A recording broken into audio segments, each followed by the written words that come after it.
let us start with Wisconsin. Yeah. We did not see Paul Chryst being fired on Sunday.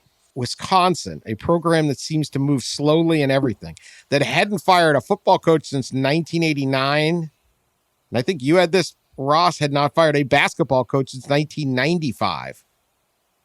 Moves to fire him one day after Brett Bielema walks into Madison like he still owns the place and just steamrolls him. Chryst had a great run for a while there. 3 Big Ten West titles in the first 5 years. 4 10-win seasons. Since then, just 15-10 overall.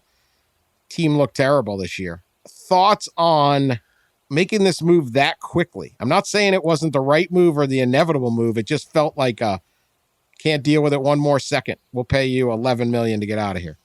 Yeah. Paul Chryst is as Wisconsin as it gets. Even more than Jim Leonhard, who everybody, he's a Wisconsin guy. Well, Paul Chryst was born in Madison, lived for 6 years within a couple of blocks of the stadium while his dad was an assistant coach, played at Wisconsin, assistant coach at Wisconsin, head coach at Wisconsin, and won a lot of games.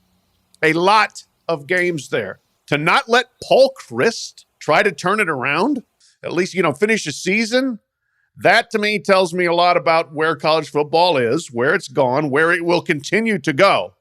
Money keeps going up. Desperation keeps going up. We must win. And I just would say, beware what you get next. It better be good, because those are the same things I heard at Texas when they ran out Mac Brown.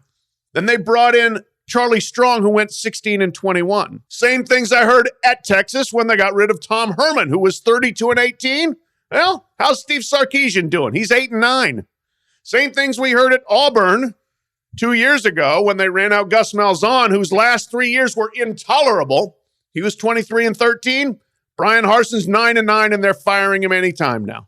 So if you're going to do it, you better get it right, because you're just costing yourself a lot of money and hoping you can replicate something.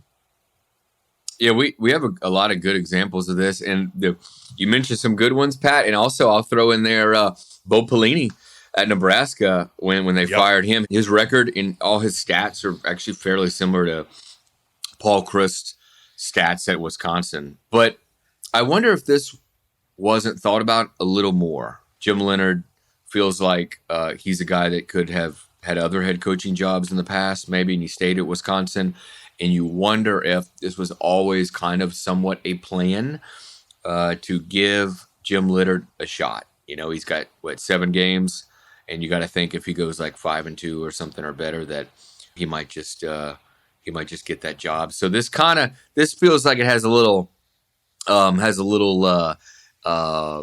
pre-planning that maybe happened with an eye toward Leonhard being the new coach. Okay. I don't disagree with you on that. But so the Jim Leonhard, okay, give him a shot, all that. They just lost 34-10 to Illinois. Are you that excited about the defensive coordinator?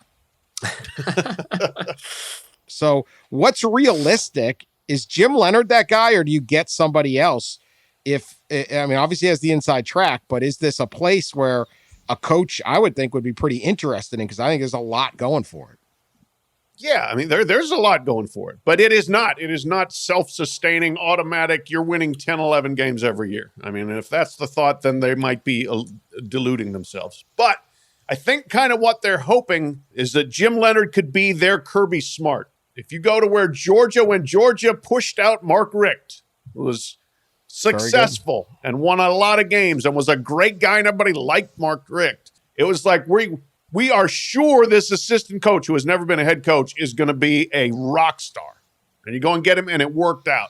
That's what they're hoping with Jim Leonhard. Or are you trying to get in on a Lance Leipold derby? The Kansas coach who's, 5-0 there, which is virtually impossible. And coached and at Whitewater? Deep Wisconsin ties from the state. Was an absolute D3 coaching legend in the state. Again, I think they want to give Leonhard a chance first, but if the next 6 weeks or so don't go well, I wouldn't be shocked if they won in on Lance Leipold.